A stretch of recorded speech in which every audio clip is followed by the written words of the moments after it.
seeing a lot of conversation about actual multi-gyaku and ura-gyaku, how it's supposed to be done, how it's not done. What I want to do is I want to sort of offer my perspective and how I was taught and some of the fine points to that, and hopefully it will help. The first is the conversation about turning the hand and dropping the hip like this, and saying that there isn't any practicality to that movement. The thing there that I believe that some of us are witnessing, some of the higher level colleagues out there when they're demonstrating this, is that you're not seeing actually what's going on with the hand. And I'm certainly not, I don't know if this is what's happening or not. I'm only teaching what I teach. You see, that particular technique comes from a lineage where the opponent would actually not be gripping a garment, but would be gripping a plate of armor or a load-bearing equipment on the torso.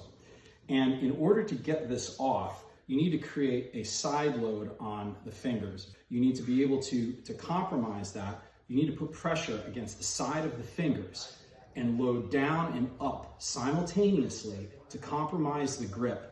Now, there's three things that are going on here. You're creating a triangle in the movement. When he grabs, you see he does not have a completely closed fist here. He's kind of gripping in this manner.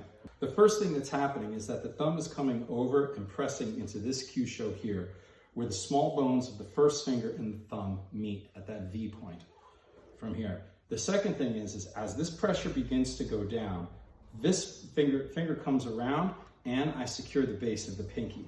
And then from here, I attack in at the base of the muscle here, turning the wrist out with the counter pressure into the thumb here.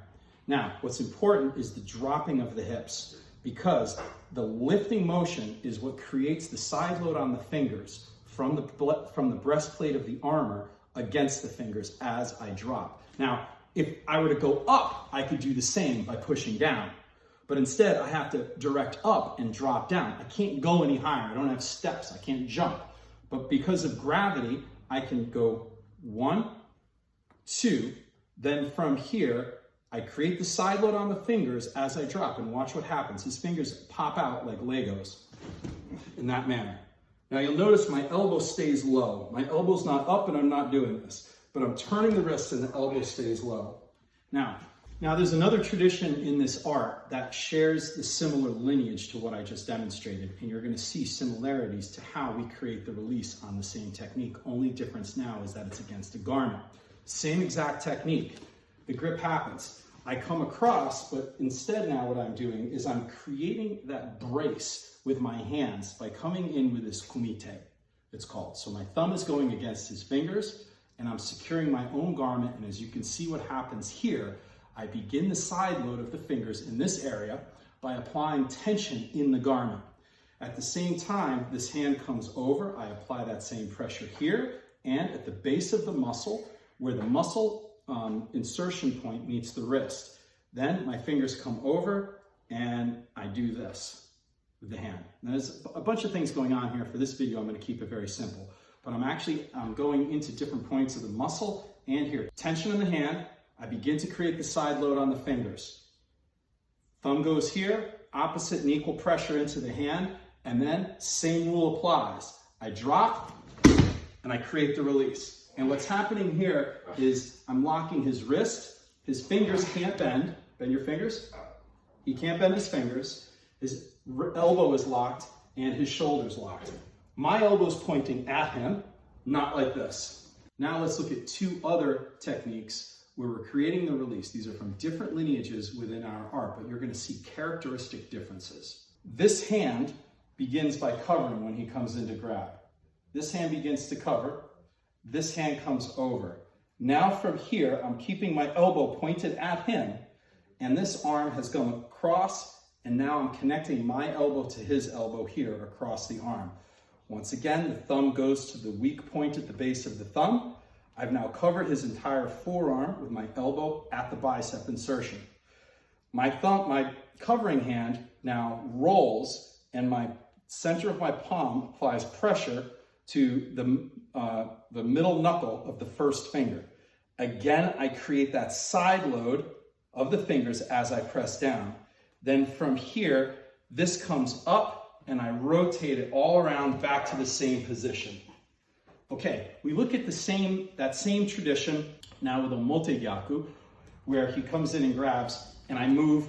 Again, I'm now coming under, and I'm pivoting rather than stepping. And from here, you see the line of my wrist stays straight. My fingers come over, and I come under, locking the elbow upward, and then connecting to the thumb. It's coming under, locking the elbow, and attacking the thumb at this point compromises the grip. And then it comes out very easily because it releases the grip by a spiral lock on the arm. It eliminates his ability to grip with these two fingers. It compromises all of that based on the proper lock of the arm and the direction you're leveraging the thumb. Okay, so this is just a little bit of information. It's a huge topic to talk about. And I've just discussed 4 different lineages in our martial art and how each one of them approach creating the same release from just a simple grab at the collar. There's a lot of moving parts to this. So just saying that this is wrong is not truly understanding the mechanics of the technique. I would just encourage each of us, especially fellow instructors out there, to explore the biomechanics of the technique. Also explore the historical context of what's going on, like I shared the plate of armor, and how that can carry over into modern load-bearing equipment, and you can apply that same technique. So these are very, very different principles to get the same outcome, creating a lock on the hand, side load of the fingers, and positioning the body so that you have control of their hand.